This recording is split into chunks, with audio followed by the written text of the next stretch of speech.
오늘은 여호수아 5장, 6장을 통해 예배가 부른 기이한 승리, 예배가 부른 기이한 승리라는 제목으로 하나님의 말씀을 함께 살펴보도록 하겠습니다. 유명한 책입니다. 빅터 프랭클의 죽음의 수용소에서라는 책에 보면 아우슈비츠 수용소에서 있었던 이야기 경험이 나옵니다. 저자 프랭클은 이렇게 고백합니다. 수용소에 있던 사람 중에서 잠깐이라도 자살을 생각하지 않은 사람은 거의 없었다.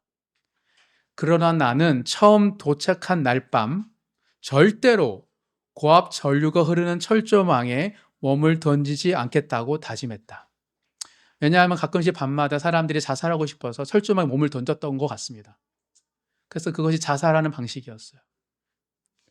그 모습을 보고 저자 프랭커는 다짐했습니다. 나는 절대 자살하지 않을 거야. 아우슈비츠라는 극단적인 절망의 환경 속에서 어떤 이는 스스로 생을 마감했지만 어떤 이는 고통 속에서도 삶의 의미를 붙잡고 생정하려고 발버둥 쳤습니다. 그런 발버둥 와중에 물론 많은 사람이 죽었죠. 또 생존한 사람도 있고 소수가. 그 와중에 프랭클은 저자는 기이한 깨달음을 얻게 됩니다. 아우슈비츠 수감자들은 첫 번째 단계에서 충격을 받은 나머지 죽음을 두려워하지 않게 됐다. 그리고 며칠이 지나면 가스실조차 더 이상 두렵지 않게 된다. 오히려 가스실이 있다는 사실이 사람들로 하여금 자살을 보류하게 했다. 뭐라고요? 갑자기 선별돼서 가스실에 가면 다 죽잖아요. 그를 보고 오히려 자살을 보류하는 현상까지 생겼다고 말합니다. 절망이 오히려 자살을 보류하게 한다라고 그는 말합니다. 놀라운 통찰을 그가 그 고통 속에서 경험합니다. 오히려 죽음의 절망이 자살을 보류하게 한다. 죽음만큼 고통스러운 상황에서도 포기하지만 않으면 살겠다는 의지의 선택은 빼앗기지 않는다는 것을 말하고 있습니다. 뭐라고요? 너무 어설프게 고통스러우면 사람들이 막 죽고 싶어라고 하지만 너무 큰 절망이 오면 그리고 그 앞에 바로 죽음이 있는 걸 느끼면 오히려 살겠다는 의지가 보류된다는 거예요. 즉 외부 환경은 사람의 행동을 강제합니다. 슬퍼에, 절망에, 포기에 강제하지만 환경보다 더 중요한 것은 그 환경 속에서 우리가 무엇을 선택하느냐는 거죠. 죽음을 선택하느냐, 삶을 선택하느냐, 희망을 꿈꾸느냐, 아니면 그냥 현실에 뿌리 박으려고 하는가. 이스라엘 백성의 광야 훈련도 마찬가지였습니다. 광야는 척박한 환경이었지만 하나님은 그곳에서 이스라엘로 하여금 환경에 굴하지 않고 믿음의 선택을 배우게 하셨습니다. 그 선택은 안정된 삶이 아니라 언약궤를 따르는 믿음의 삶이었습니다. 안전된 환경에서 아름다운 삶을 꾸리는 것이 아니라 척박한 환경에서 믿음 따라, 말씀 따라, 언약궤 따라 살아가는 그 삶을 배우도록 훈련시킨 것이죠. 그리고 우리는 지난 수양회를 통해 로마서 말씀 속에서도 복음으로 변화하는 삶에 대해서 배웠습니다. 내 선택과 의지와 환경을 바꿔서 변화되는 삶이 아니라 복음으로 변화되는 삶에 대해서 우리가 함께 묵상했죠. 믿음은 우리의 행위가 아니라 하나님의 선물임을 보았습니다. 그래서 복음에는 선물이기에 열매가 있습니다. 평안의 열매, 은혜라는 하나님의 또한 영역, 그리고 기쁨을 우리가 살펴보았습니다. 즉, 평안과 은혜와 기쁨은 나의 노력과 상관없이 예수를 믿는 자에게 주어지는 하나님의 선물이었죠.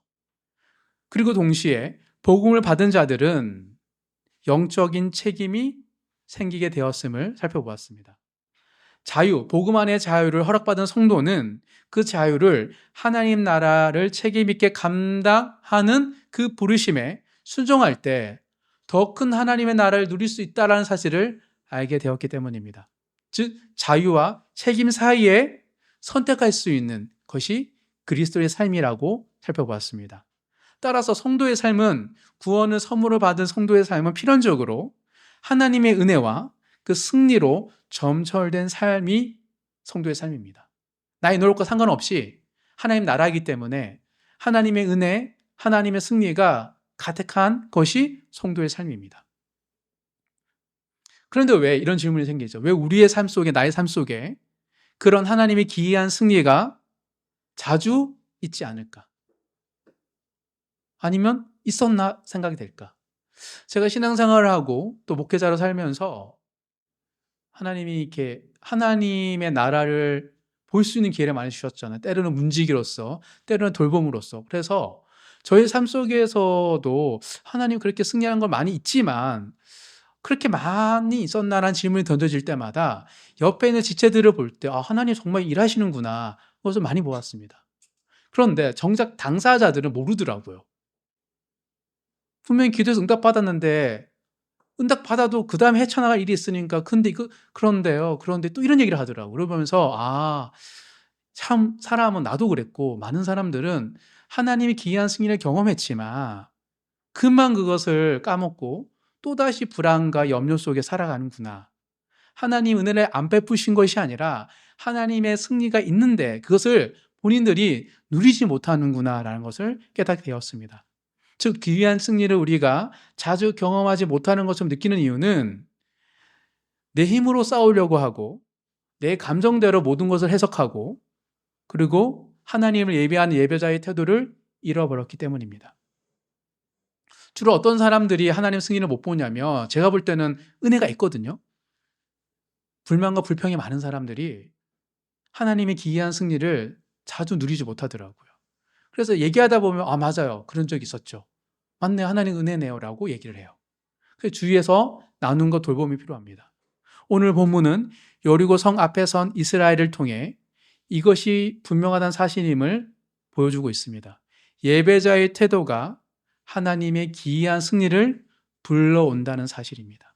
즉 하나님을 예배하는 자들이 하나님의 승리를 더 온전하게 맛보는 것입니다. 하나님을 경외하기에 예배자의 삶을 살아가는 이들, 성도들의 삶에는 일상에서 모든 믿는 자에게 주신 하나님의 유업을 경험합니다. 누가? 예배자로의 삶을 살아가는 자들이. 오늘 이 말씀을 통해 일상 속에서 하나님의 기이한 승리를 온전히 경험하시는 모든 성도님 되시길 주님 이름으로 축복합니다. 하나님의 기이한 승리를 경험하기 위해서 필요한 예배자의 태도, 참 예배자의 특징 3가지로 함께 살펴보도록 하겠습니다. 하나님의 기이한 승리를 일상에서 경험하기 위해서 참 예배자가 되어야 되는데 그 예배자의 특징 첫 번째는, 참 예배자는 신을 벗어야 합니다.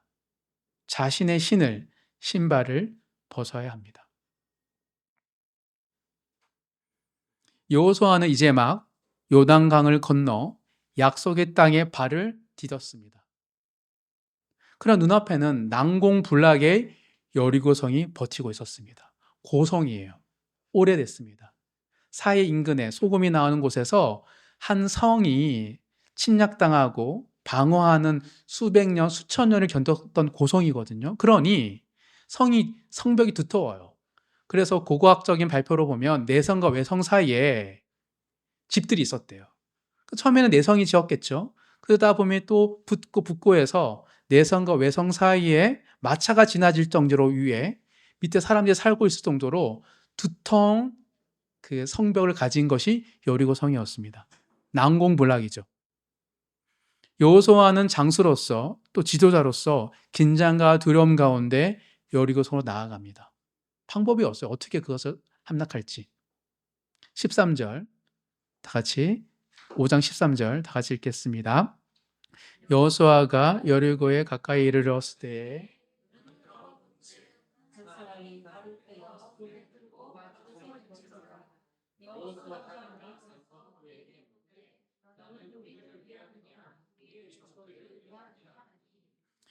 5장 13절, 14절, 15절을 또한 이렇게 신학자들은 믿음이 없는 하나의 고고학적 자료를 보는 성경을 신학자들은 빼려고 합니다. 왜냐하면 연결해서 갑자기 뜬금없이 나타나기 때문이죠. 하지만 이 성경의 하나님의 말씀을 본 사람들에게는 이 로마 여호수아 5장 13절, 14절, 15절이 이후에 일어나는 가나안 정복의 사건을 어떻게 바라봐야 되는지 놀라운 신학적인 눈을 보여주는 것이죠. 여호수아가 여리고성에 다가서니까 칼을 빼든 한 군인이 길목에 서서 마치 막고 서 있습니다. 그래서 본능적으로 여호수아는 그 사람에게 묻습니다. 당신은 우리 편입니까? 적군의 편입니까? 사랑하는 성도 여러분, 우리도 여호수아처럼 이렇게 이분법적인 사고로 살아갈 때가 많습니다. 왜요? 우리의 일상이 전쟁이니까. 내 편인가? 적편인가? 친구인가? 경쟁자인가? 좌인가? 우인가? 보수인가? 진보인가? 가운데가 없어요. 왜 그렇죠? 경쟁사여서 그래요. 전쟁에서 이기려면 주적을 명확하게 구분할 때 승리가 금방 취할 수 있습니다.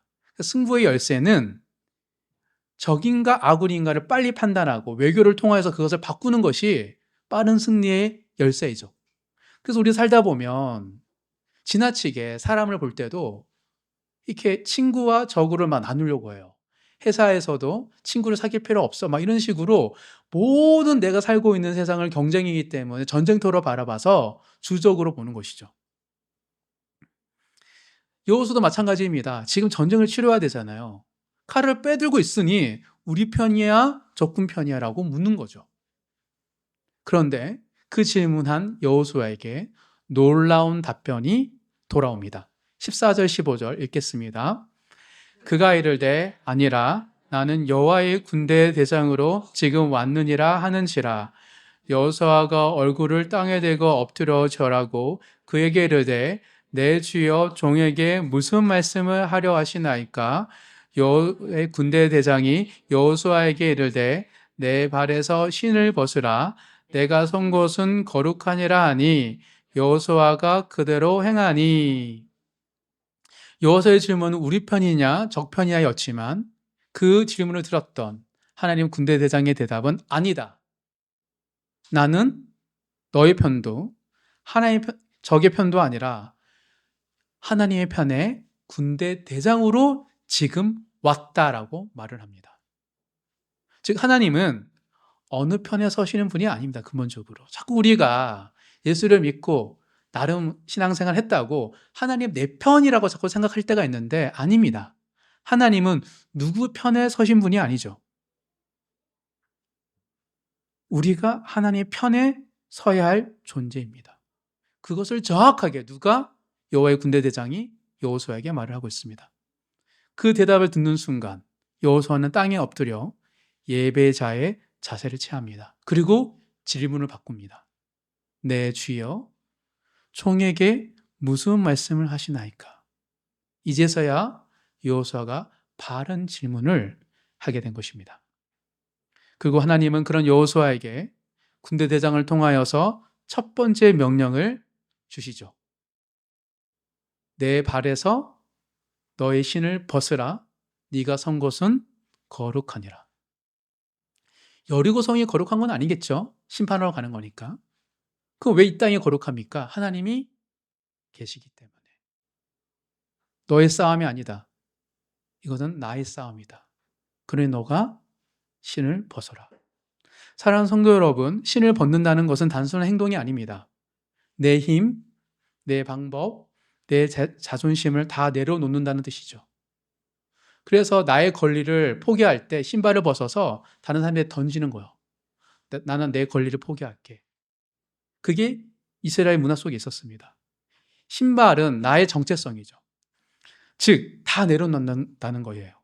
이 싸움은 내 싸움이 아니라 하나님의 싸움입니다 라고 고백하는 겸손한 행위가 신을 벗는다는 겁니다. 여호수아가 장수에서 예배자로 바뀌는 순간 그때부터 하나님의 기이한 승리에 참여할 준비가 되었습니다. 우리도 마찬가지입니다. 우리 삶 속에 여리고 성과 같은 일들이 생깁니다. 여리고 성 앞에서 기이한 하나님의 승리를 경험하고 싶으시다면 먼저 이 싸움은 나의 싸움이 아니라 하나님의 명령에 따라 행하는 하나님의 싸움이기에 내 편이나 적 편이냐가 아니라 내가 하나님의 편에 서기 위해서 우리의 신을 벗어야 합니다. 내 생각과 방법을 내려놓고 겸손히 무릎 꿇고 예배자의 태도로 나아가는 것이죠. 그 순간 하나님의 싸움이 시작되고 우리는 하나님의 기이한 승리에 동참하게 될 것입니다. 이 부분에 있어서 많은 그리스도인들이 잘 관가하는 것 같습니다. 자신의 방법, 자기의 생각을 하나님께 투영을 해요.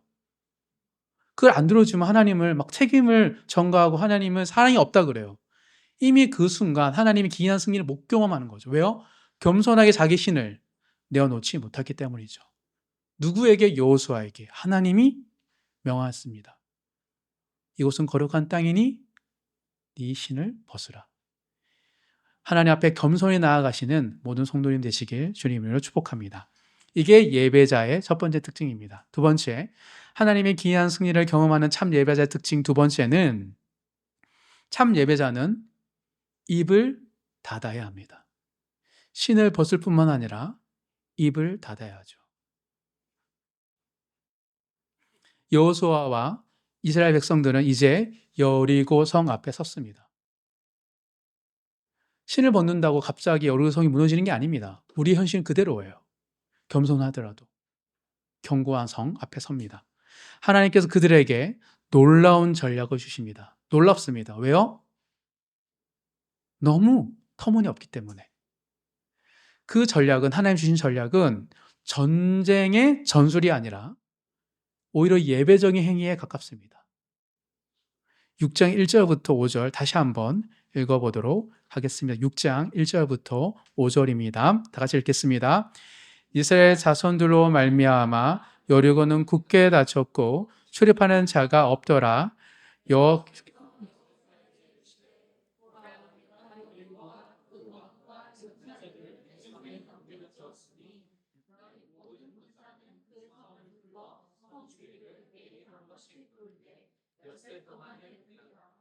제사장 일곱은 일곱 양각 나팔을 잡고 언약궤 앞에서 나아갈 것이요 그 성을 7번 돌며 그 제사장들은 나팔을 불 것이며 제사장들이 양각 나팔을 길게 불어 그 나팔 소리가 너에게 들릴 때에는 백성은 다 큰 소리로 외쳐 부를 것이라. 그리하면 그 성벽이 무너져 내리니 백성은 각기 앞에서 얼지니라 하시매. 하나님의 방법은 이렇습니다. 매일 성을 한 바퀴씩 돌고 마지막 날에는 7바퀴를 돈 뒤 함성을 지르라는 것이었습니다. 이전에 광야에서 블랙과 싸움 속에서 여호수아는 싸웠어요. 그리고 소수의 사람, 모세, 아론 훌만 산에 올라가서 중보했잖아요. 근데 이제 모두가 이제 싸우지도 않고 돌라는 거예요. 군사적 전략이라기보다는 언약궤를 앞세운 예배 행렬이었습니다. 이게 하나님의 놀라운 명령이었죠. 얼마나 많은 생각이 있을까요? 한 번도 이런 적이 없었는데 아까 얘기한 것처럼 싸울 사람 싸우고 기도할 사람 기도하고 이렇게 해야 되는데 여러 가지 생각들과 마음들과 이게 뭐지라는 생각이 들었을 거예요. 그리고 여호수아는 여기에 하나님의 명령에 한 가지의 명령을 더합니다. 6장 10절 다 같이 읽겠습니다. 여호수아가 백성에게 명령하여 이르되 너희는 외치지 말며 너희 음성은 들리게 하지 말며 너희 입에서 아무 말도 내지 말라. 그리하다가 내가 너희에게 명령하여 외치라 하는 날에 외칠지니라 하고, 막상 명령하고 이렇게 행진하다가 시작해 보니까 막 웅성웅성 되는 거죠. 그래서 추가적으로 여호수아가 명령을 합니다. 아무 말도 하지 말라고. 즉 여호수아는 백성들에게 무건 행진을 명령했습니다. 행진 중에 아무 말도 하지 말고 침묵하라는 것입니다. 본문을 잘 보면 하나님께 직접 침묵하라고 하신 것은 아니죠. 그러나 여호수아는 수많은 백성들이 움직일 때 그들의 의문, 그들의 생각, 그리고 항상 행진에 대해서 우왕좌왕하는 모습들, 서로 안쓰러워지는 것들을 보고 미리 침묵하라고 명령했습니다. 군사적인 싸움에서 입을 막으면 필패예요. 싸움에서 정보와 소통이 최고잖아요. 무전이 막히고 소통이 지휘부와 또 실제 최전방과 또 서로 병사들끼리 소통이 안 하잖아요. 그러면 필패입니다. 즉 여호수아는 이 싸움이 군사적인 행진이 아니라 철저하게 영적인 의미가 있다는 걸 알았기에 그걸 잘 모르고 그냥 따라가는 백성들에게 침묵하라고 추가적으로 명령을 내린 것이죠. 왜 침묵하는 것이 영적인 의미일까요? 크게 세 가지로 살펴볼 수 있습니다. 첫 번째, 이스라엘 전쟁이 아니라 하나님의 전쟁이었기 때문에 침묵하라 한 것이죠. 우리 한번 출애굽기 14장 14절 찾아볼까요? 출애굽기 14장 14절에 보면 모세가 한 말인데 이 말을, 이 사건을 여호수아는 기억하고 있었습니다. 출애굽기 14장 14절. 출애굽기 14장 14절을 다 같이 한 목소리 읽도록 하겠습니다. 여호와께서 너희를 위하여 싸우시리니 너희는 가만히 있을지니라. 가만히 있는 것. 침묵은 하나님이 싸우시는 것들에 대한 믿음의 표현입니다. 우리가 싸움할 때 야 절로 가, 일로 가야지라고 말을 굉장히 많이 하는데 가만히 있는 것. 그것이 침묵이었기 때문이죠. 그러니까 이 싸움이 우리 싸움이 아니라는 거예요. 하나님의 싸움이기 때문에 우리가 가만히 있는 거예요. 침묵하는 거예요. 둘째, 침묵은 인내의 훈련이었습니다. 백성들은 하루에 한 바퀴 엿새 동안 성을 돌았습니다. 그리고 7절 날에는 7바퀴를 돌고 나서야 비로소 외칠 수 있었습니다. 그러니까 여호수아의 추가적인 명령을 통해서 일주일 내내 한마디도 안 하는 거예요. 기다림과 인내 없이는 하나님의 승리를 경험할 수 없음을 가르쳐주고 있는 것이죠. 즉 그 훈련에 침묵함으로 적극적으로 참여한 거예요. 여호수아는 백성들에게 하나님이 일하시는 것을 기다려야 되는데 그냥 기다리지 말고 적극적 의미의 침묵을 통하여 정말 하나님이 일하시는 것에 동참하라고 지금 알려주는 거죠. 여호수아가 바라보는 관점에는 지금 하나님 군대대장 신을 벗으라, 그리고 하나님의 명령은 놀라운 하나님 임재의 전에 증상이긴 것을 느꼈기 때문이에요. 뭔가 하나님이 큰 일을 행하시는구나. 그래서 백성들에게 수군거리지 말고 침묵하라고, 그래야지 하나님의 행하실 것들에 대해서 볼 수 있기 때문에 명령한 거죠. 세 번째, 침묵은 예배적 태도의 상징이었습니다. 우리가 이 예배 지금 설교하는 가운데 떠드는 분들은 없잖아요. 그거는 저에 대한, 설교자에 대한 예의이기도 하지만 엄밀히 말하면 하나님 지금 나에게 무슨 말씀하실까에 대해서 청종하려고 수많은 생각과 의문들이 있고 또 할 말도 있지만 참는 거잖아요. 그래서 이 침묵하기 위해 여러분들도 화장실부터 해서 여러 가지 것들을 다 정리하고 온 거잖아요. 이게 예배자의 태도죠. 예배는 하나님 앞에서 불필요한 말과 자기 감정을 쏟아내는 자리가 아닙니다. 오히려 경외함 속에 침묵하며 하나님의 말씀에만 집중하는 자리이죠. 그래서 한국교회뿐만 아니라 많은 전통적인 교회에서는 이 예배 중에서도 설교 시간을 중요하게 여겼어요. 때로는 이렇게 강대상 높이 세우고 그럴 정도로 그 말의 건의라기보다는 문화 속에서 하나님 말씀 앞에 침묵하는 그 훈련이 필요하다고 해서 길게 가졌던 거예요. 그런데 이게 자유로워지면서 오히려 어떤 일이 생겼냐면 침묵하는 거를 잃어버리게 된 거죠.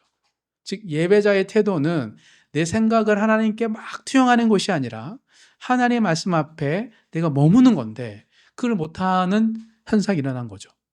그래서 최근에 전통적인 교회 속에서는 다시 그런 걸 회복해야 된다라는 목소리가 나와요. 그거는 옛날에 그런 구시대적 문화와 억압적인 환경이 좋았다는 것이 아니라 하나님 앞에서 우리가 가져야 할 태도와 예배자가 많이 잃어버렸구나. 그래서 교회 건축과 관련해서 좋았다가 이상하게 더 좋은 환경이 생기면 자꾸 사람들이 태도가 안 좋아서 많은 목사님이 힘들어하셨어요. 공간이 넓어지니까 주소도 오지 않아도 되니까 사람들이 늦게 오는 거죠. 그러다 보니까 중요한 건 예배의 퀄리티도 문제지만 하나님 앞에서 사람들이 가져야 할 태도가 많이 잃어버려서 많이 힘들어하는 것들을 제가 목회를 하면서 많은 선배 목사님들 이야기를 듣고 제가 보고 배웠습니다. 즉 단순히 많고 적고 늦게 오고의 문제가 아니라 하나님과의 태도는 정말 중요한데 이거를 세워가는 게 어렵구나. 그래서 뭐 지각하지 않기 운동 이런 것들 하는 이유는 뭐냐면 다 태도예요. 침묵하는 태도. 왜냐하면 급히 오면은 분주하기 때문에 내 안의 목소리와 생각들을 막 이렇게 억누르는 것만 해도 벅찬데 하나님의 말씀 앞에 내가 머물기에 침묵하는 건데 그냥 내가 주위 환경에 사람들 방해를 하지 않기 위해서 내 마음을 통제하는 거는 예의죠. 근데 그게 아니라 하나님 말씀 앞에 내가 들어가기 위해서 하는 침묵이 중요한 거예요. 그래서 침묵은 예배자의 태도인 겁니다. 여호수아는 전쟁이 아니라 예배이기에 침묵하라고 명령합니다. 전쟁에 말을 해야죠. 그래서 원래 이렇게 축구 같은 거 보면 막 서로 말하라 그러잖아요. 히딩크가 4강에 월드컵 4강에 진출한 여러 가지 이유 중에서 첫 번째 형이라고 칭하지 않고 이름 부르기 해가지고 서로가 소통을 많이 했잖아요. 그런 부분에서 많은 스포츠에서 승리하는 비결은 소통이라고 말을 하고 있습니다. 근데 이건 전쟁이 아니었고 이건 철저하게 예배였기에 침묵하라고 여호수아가 백성들에게 명령한 것입니다. 우리 인생에도 어리석고 성과 같은 문제들이 늘 있습니다. 그 앞에서 우리는 불평하고 원망하고 감정을 쏟아내고 싶을 때가 많죠. 진짜 많습니다. 하나님께도 막 쏟아내고 싶을 때가 많아요. 그때 하나님 우리에게 말씀하십니다. 신을 벗을 뿐만 아니라 너의 입도 닫고 내가 행할 일을 기다리라. 이 싸움은 이 부름은 내가 너를 불렀는데 자꾸 왜 너가 막 견디지 못하냐. 입을 닫고 그냥 순종하라고 말할 때가 있죠. 그 예배자는 인내를 통하여 참 예배자로 나아가는 것입니다. 예수님도 이 땅에 오셔서 침묵의 길을 걸으셨습니다. 겟세마네 동산에서 물론 밤새 기도하신 후에 십자가 앞에서는 침묵으로 온전히 순종하셨습니다. 그 묵묵한 순종이 있었기에 온 세상에 구원의 길이 열렸던 것입니다. 그러므로 참 예배자는 내 감정을 터뜨리고 싶은 순간에도 침묵의 순종, 단순한 입을 막는 거 말고 하나님이 부르셨다면 침묵의 순종으로 행진으로 하나님을 신뢰하며 나아가야 합니다. 내 생각대로 말하고 싶고 행동하고 싶을 때도 말씀에 순종하면서 하나님 행하실 일을 기다리는 것, 그것이 참 예배자입니다. 그럴 때 하나님께서 친히 우리의 삶 속에 하나님이 무너뜨리고 싶어 하시는 여리고성을 무너뜨리는 기이한 승리를 경험하게 될 줄 믿습니다. 하나님이 우리보다 여리고성 같은 것들 우리 안에 막고 있는 것을 더 싫어합니다. 하나님이 하나님 때 하나님 방법으로 이루시는 것들을 경험하시는 모든 성도님 되시길 주님의 이름으로 축복합니다. 마지막 세 번째, 하나님의 기이한 승리를 경험하는 참 예배자의 특징 세 번째는 참 예배자는 헌신해야 합니다. 신을 벗고 입을 닫고 그리고 헌신을 합니다. 이 헌신이 무엇인지를 잘 한번 묵상했으면 좋겠습니다. 헌신은 내 거를 드리는 게 헌신이 아니고 하나님 것을 드리는 것이 헌신입니다. 여리고성의 승리는 이스라엘의 전술이나 무기가 아니라 전적인 하나님의 능력으로 이루어졌습니다. 따라서 하나님은 이스라엘에게 승리의 전리품을 절대 취하지 말라. 왜냐하면 이스라엘 백성들이 한 게 없어요. 전쟁에. 하나님이 전쟁을 하는 거에 대해서 기다리는 태도로 땅밟기를 한 거예요. 즉 하나님의 전적인 승리가 여리고성의 함락이었습니다. 그러니 그 전리품을 취하지 말라. 온전히 바치라. 이 바치라는 불태우라는 거예요. 다 불태워야 됐습니다. 몇 가지를 제외한 하나님의 성전에 쓰일 것만 제외한 그 온전히 바치라고 명령했습니다. 17절, 18절, 19절 6장 다 같이 한번 읽어보도록 하겠습니다. 이 성과 그 가운데 있는 모든 것은 여호와께 온전히 바치되 그 집에 공부하는 자는 모두 살려주라. 이는 우리가 보낸 사자들을 그가 숨겨주었습니다. 너희는 온전히 바치고 그 바친 것 중에서 어떤 것이든지 취하여 너희가 이스라엘 진영으로 바치는 것이 되게 하여 고통을 당하게 되지 아니하도록 오직 너희는 그 바친 물건에 손대지 말라. 은금과 동철 기구들은 다 여호와께 구별될 것이니 그것을 여호와의 곳간에 드릴지니라 하니라. 여기서 하나님은 예배자의 태도를 요구하십니다. 그 예배자의 태도는 헌신입니다. 바치는 것, 드리는 것. 승리의 순간에도 순간 내 지분, 내 몫을 챙기지 않고 모든 영광과 소유권을 하나님께 돌리는 것, 그것이 헌신이기 때문입니다. 자꾸 우리가 헌신할 때 뭐 더 봉사하라, 더 섬기라라는 걸로 자꾸 해석하는데, 헌신은 전적으로 내 거를 하나님께 드리는 것이 아니라 하나님 걸 드리는 겁니다. 하나님께서 받으시는 예배는 하나님이 하신 일을 다시 하나님께 돌려드리는 헌신의 예배입니다. 오늘 대피 기도했던 또 형제의 고백처럼 우리가 발광차로서 내가 뭔가 만들어서 하나님께 드리는 게 하나님 받으시는 것이 아니고 반사차로서 하나님이 행하셨던 것들을 하나님께 다시 돌려드리는 것, 그것이 하나님이 받으시는데 자꾸 우리가 헌신을 내 걸 드린다고 생각하니까 이상해지는 거예요. 왜요? 하나님께 섭섭하죠. 내 주위로 보니까 다 안 드리길래 내가 다 열심히 드렸는데, 아니 똑같이 대우할 때 하나님이 되게 섭섭해요. 그때 느끼죠. 왜 섭섭할까? 내가 쟤보단 나은데? 그때 내가 뭔가 더 드렸는데? 시간도, 재능도, 헌신도 더 헌신했는데? 그때 우리가 뭘 느끼냐면, 내 걸 드렸구나.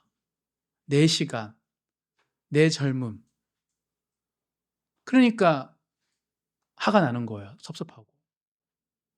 근데 본질적으로 오늘 여리고성의 이야기 속에서 하나님 보여주신 건 뭐냐면, 하나님이 하나님 걸 받으시는 거예요. 이게 헌신입니다. 하나님은 우리를 반사체로서 하나님이 빛을 내시는데 그 빛을 받고 그 빛을 반사하는 존재로 영광 받으시는 거예요. 즉 승리했던 장군이 올 때 그 장군이 승리했기 때문에 박수를 치지 영광을 받는 거지, 우리가 전쟁에서 우리가 뭔가를 기여했기 때문에 박수 쳐야지 영광 받는 건 아니잖아요. 영광은 뭐냐면 전적으로 그 사람의 행위에 대한 고백일 때 영광을 받는 거예요. 하나님의 영광 받으실 방법은 전적인 하나님의 능력에 대해서 우리가 고백할 때 영광을 받으시는 거예요. 그렇기에 가져가면 안 됩니다. 그러니까 하나님이 옹졸해서 아니 같이 수고했는데 어차피 불태울 거 그거 좀 입맛 뽀끗한 거 가지고 이게 되게 싫어하시네, 그런 분이 아니에요. 하나님은 하나님께 전적이 드려야 되는데 우리가 그걸 가져간다는 건 뭐예요? 내 거라는 거죠. 나도 내 지분이 있어. 그런 사람들의 예배는 하나님 못 받으세요. 왜요? 내 걸 드리는 건데. 그러니까 하나님은 지금 전적인 헌신을 통하여 뭘 하고 계세요? 이스라엘 백성들을 온전한 예배자로 바꾸어 가시는 겁니다. 참된 예배는 내 몫이 없다는 고백에서 시작됩니다. 내가 드리는 헌신이 하나님께 영광이 되고, 그리고 하나님 그 헌신을 기쁘게 받으시는 거예요. 하나님은 예배자로 성도가 온전해질 때 영광을 받으시지, 성도들이 드리는 무언가가 크기에 많고 적음으로 영광 받으신 분이 아닙니다. 이 점에서 기생 라합은 참 예배자의 본이 됩니다. 여리고 태생에 여리고 성에 살았던 라합이란 여인은 여리고 사람들, 성읍들의 편에 서지 않고 하나님께 자신을 헌신했습니다. 정탐꾼 2명을 숨긴 일이 발각되면 목숨을 잃을 수 있는 그 위험한 일 앞에서도 라합은 하필이면 자기 집에 있을 때 여리고 성의 군사들이 들었다, 너희 집에 정탐꾼이 왔다는 걸 우리가 들었다라고 찾아보자 할 때 그 절체절명의 순간을 오히려 하나님을 향한 헌신의 기회로 삼았습니다. 적극적으로 숨겨주고 그 행위에 참여하죠. 그래서 이 얘기 좀 길지만 하나로 정리하면 이렇게 말할 수 있습니다. 히브리서 찾아보겠습니다. 히브리서 11장 31절.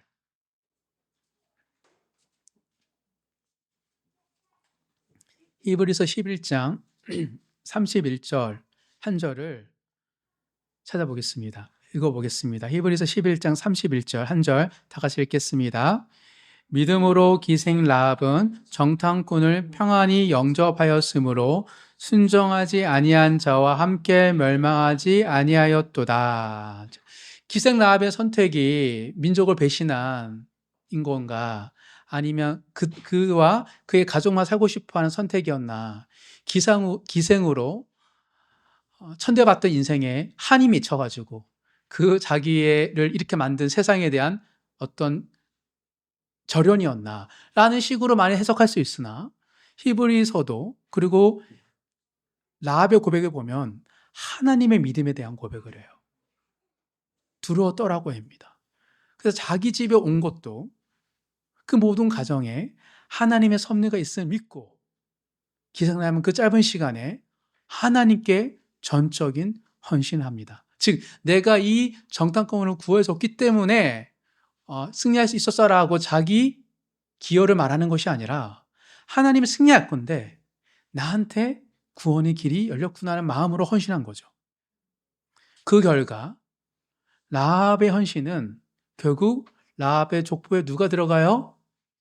다윗이 나오고 다윗의 족보에 누가 들어갑니까? 예수님이 나오고 그래서 성경에 예수님의 족보에 누가 등장하죠? 기생 라합이 이름이 들어가는 놀라운 영광을 경험합니다. 기이한 일이죠. 어떻게 기생이 그리고 타민족인 기생이 예수님의 족보에 성경에 기록되었을까? 무명의 여인, 제 많은 기생이 하나님의 구원 역사에 들어가게 된 것. 이거야말로 여리고 성이 무너진 것보다 더 큰 기이한 일 아닙니까? 그러나 그 무엇보다 가장 기이한 승리는 바로 예수님이 이 땅에 오신 것입니다. 예수님 십자가 앞에서 그 본을 보여주셨습니다. 겟세마네 동산에서 내 원대로 마시옵고 아버지의 원대로 하옵소서라고 기도하시고 예수님은 자신의 뜻을 하나님께 내려놓고 하나님 아버지의 뜻에 전적으로 헌신하셨습니다. 그 결과 기이한 승리, 죽음으로 생명을 준 거예요. 실패했는데 가장 큰 성공을 한 거예요. 죽음으로 세상을 구원하신 하나님의 기이한 승리를 예수님이 이루셨던 것입니다. 사랑하는 성도 여러분, 참 예배자는 내 소유, 내 자랑, 내 감정, 내 시간을 붙들지 않고 하나님께 드리는 사람입니다. 딱 그때가 와요. 어느 순간에 하나님께 딱 드릴 그때 그 예배자의 마음이 있습니다. 그래서 마르바던 교수는 예배를 이렇게 말했죠. 고귀한 시간 낭비. 예배를 고귀한 시간 낭비라고 정리합니다. 예배의 영광은 시간의 효율과 능률에 있는 것이 아니라 하나님에 대한 전적 헌신에 있기 때문입니다. 왜 우리가 연습해서 찬양을 합니까? 하나님 어차피 받으실 텐데. 근데 왜 우리가 더 하나님께 뭔가를 하려고 합니까? 다 시간 낭비죠. 세상은 그걸 보고 너 실력 있네? 돈 더 줄게. 티켓 더 살게. 라고 하지만 하나님 그런 분 아니시라고 했잖아요. 하나님은 전적으로 하나님 영광을 받으시는 분인데 내가 대충 찬양하나 열심히 고민해서 하나 뭔 차이가 있죠? 그게 시간 낭비예요. 그런데 그 예배는 시간 낭비에 있습니다. 하나님이 이래도 괜찮고 저래도 괜찮을 것 같은데 더 소중한 것, 더 값진 것을 들고 싶어 해서 내가 애쓰는 그 노력에 진정한 하나님의 영광이 임하기 때문이죠. 고귀한 시간 낭비 같은 전적 헌신의 예배가 우리 삶에 구현될 때 우리 삶에 있는 수많은 여리고성이 무너지는 기이한 승리를 경험하게 될 것입니다. 예배가 부른 그 기이한 승리의 주인공 되시는 모든 성도님 되시길 주님의 이름으로 축복합니다. 말씀을 정리하겠습니다. 오늘 본문에서 우리는 하나님의 기이한 승리를 경험하기 위해서 가져야 할 예배자의 모습에 대해서 세 가지로 살펴보았습니다. 첫 번째, 참 예배자는 신을 벗어야 합니다. 내 힘과 내 자존심을 내려놓고 이 싸움이 내 싸움이 아니라 하나님의 싸움이라고 고백하는 겸손입니다. 둘째, 참 예배자는 입을 닫아야 합니다. 불평과 원망을 쏟아내는 싶은 순간에도 침묵하며 말씀에 순종하며 인내하는 태도이죠. 세 번째, 참 예배자는 헌신해야 합니다. 승리의 순간에도 내 목과 지분을 주장하지 않고 모든 영광을 하나님께 올려드리는 온전한 헌신입니다. 그리고 이 모든 예배를 예수님께서 완성하셨습니다. 예수님은 겸손히 신을 벗으셨고 침묵으로 십자가를 지셨으며 아버지의 뜻에 온전히 헌신하심으로 우리에게 구원이라는 기이한 승리를 주셨습니다. 예수님처럼 겸손과 인내 그리고 헌신을 통해 우리 삶 속에 임하신 하나님의 통치하심을 온전히 경험하시는 모두 성도님 되시길 주님의 이름으로 축복합니다.